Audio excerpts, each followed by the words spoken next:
ہمارے شہر کی ایک شاعرہ جو کہ جنہوں نے ادبی دنیا میں کچھ عرصے پہلے قدم رکھا، ٹورانٹو میں ایک شاعرہ کی حیثیت سے ان کا تعارف ہو چکا ہے. ایک کتاب کی مصنفہ، ان کی شاعری کی کتاب گلاب لمحے، اس کے پچھلے دنوں اس کا اجرا ہوا تھا، اس کی تقریب رونمائی ہوئی تھی. میں دعوت دوں گا محترمہ رابعہ احسن صاحبہ کو کہ تشریف لائیں اور روبینہ فیصل کی کتاب کے حوالے سے اپنے خیالات کا اظہار کریں.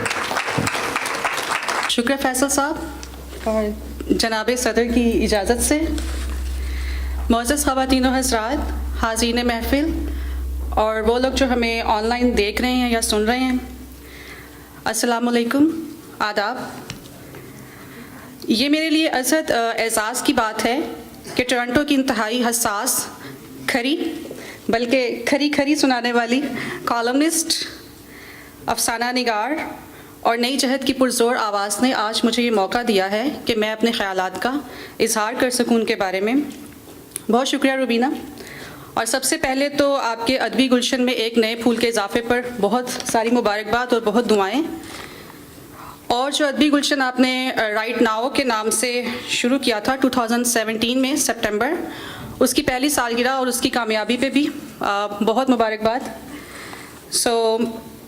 یہ گروپ جو ہے لکھنے والوں کے لیے اور لکھے کو سمجھنے والوں کے لیے اور سب سے بڑے والوں کے لیے ایک ایسا سرکل تھا جہاں پہ ہم ایک دوسرے کی کامیابیوں کو سیلیبریٹ کرتے ہیں، سراہتے ہیں اور تنقید بھی ہوتی ہے. میرے لیے ایک اور اعزاز کی بات یہ ہے کہ اس گروپ نے جو سب سے پہلی بک لانچ کی تھی وہ میری کتاب تھی، گلاب لمحے، شاعری کی کتاب.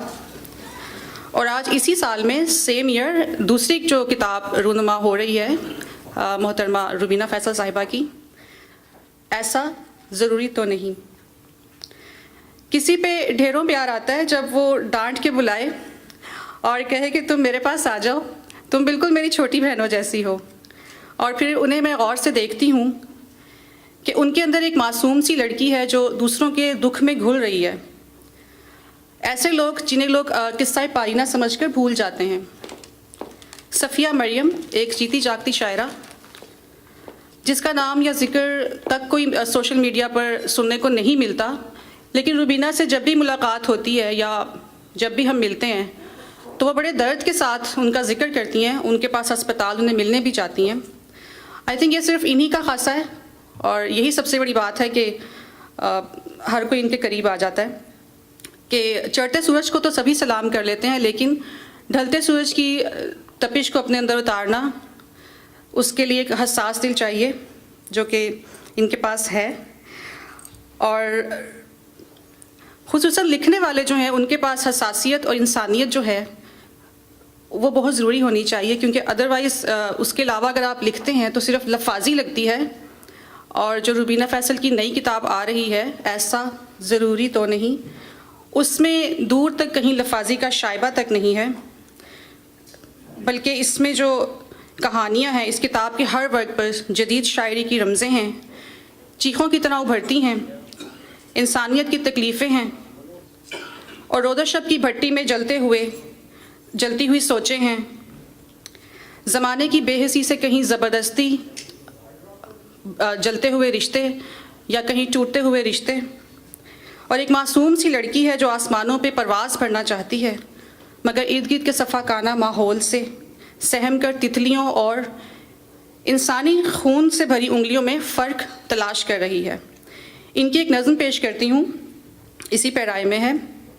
ایک ساتھی کے خون میں بے حسی، بے وفائی، بیگانگی اور بے مروتی کے بلیک بلڈ سیلز بڑھ جائیں تو دوسرے ساتھی کے جسم میں جان لیوا ٹیومر کے وائٹ بلڈ سیلز بڑھ جاتے ہیں.